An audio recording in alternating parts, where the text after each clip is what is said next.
And emphatic win today, I guess. Just how did that feel? Emotionally, just seeing the energy from the team, guys, the way they were diving on the floor, and ultimately the end result. Just how did you take that in?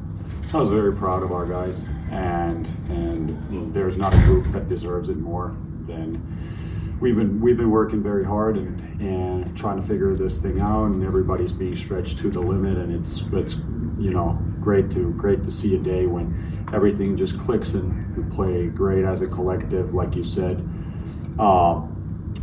Very, very high effort, great focus defensively, and then offensively setting the franchise record for assists in a game, 42 with seven turnovers only. Great ball movement. Overall, a great collective win. So Frank, Bears, Matt. When you look at the assists that you just talked about, just how significant was Vince Williams' play in creating that? Vince played great, and he has been really thrown in the deep end right here.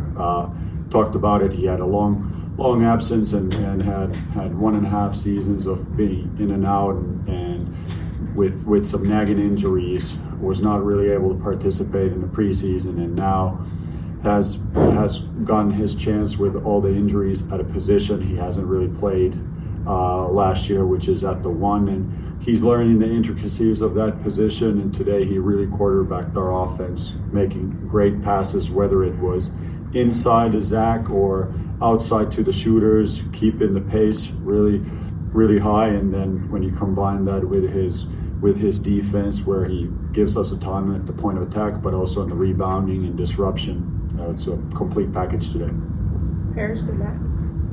How have you felt about Zach Eaton's performance since he's returned from injury? I'm very, very satisfied with Zach. 5 months absence from playing basketball, and then coming in and impacting right away. We've had 3 good games here.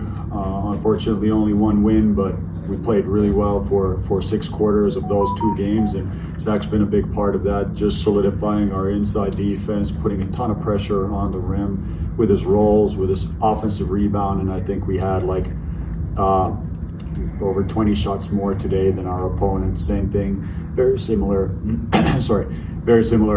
story in our previous game. So he's really helped the possession game too. Coach, right here at the back, to hit on the other 2 guys in the front court. Santi, career high tonight. Jock, I would say his best game in a Grizzlies uniform. What do you make of their performances and how they stepped up in Jared's absence especially?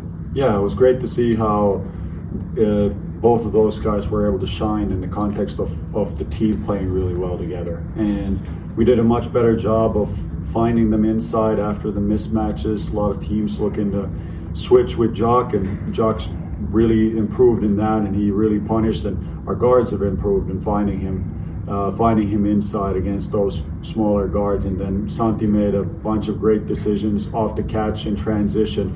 Just a very active performance and great defensive sequences too, but just his ability to put it on the floor or stroke it from the outside, it's a very tough matchup when he's playing at this rhythm. Parker, then Darian. Coach over here. So your systems, this year and even years past, years past before getting to the league, have been more predicated around a speedy point guard, and now no Ty, no John, no Scotty, no Javon. You've had to kind of put guys in different spots as primary playmakers. Just how much fun, unique challenge is that for you as a coach to kind of put together and test out different configurations of your offense there?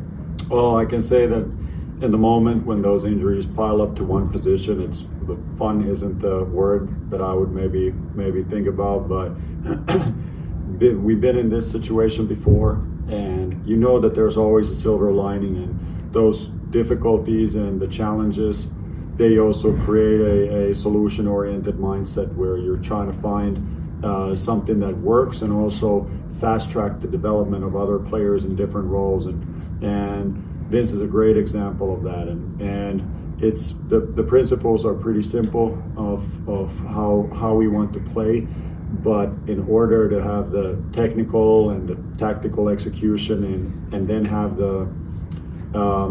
those interactions down with other players and be in sync, that's the one that takes time, and our guys are, that's what I said, very proud of them and super happy for them because of how hard we work in order to figure out this thing that we have, you know, a big challenge ahead of us, and guys have done a tremendous job with that. Darian. Coach, back here, going off of Parker's question, as you know, your team you're managing with a whole bunch of injuries and whatnot, and so it's pretty much an all hands on deck mentality.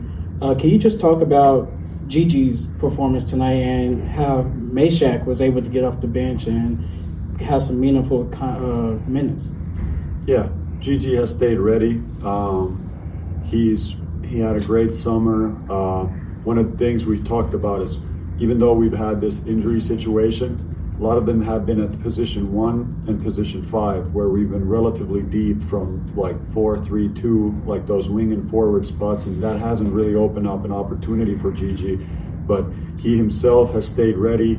He asked us. He was very proactive in like, can he get reps with the hustle?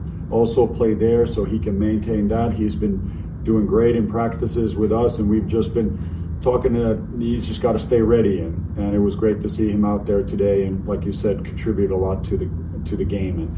And Jemai is somebody who we obviously saw already during the summer, had some injuries, and now with us again, and that absolutely helps us that we have a guy from the bench that can come in and especially play very good defense, and he's been honing his also guard skills with the hustle, done a great job with that, so we're in a good place with him too. Anything else? All right. Thank you, Coach. Thank you. Thank you, Coach.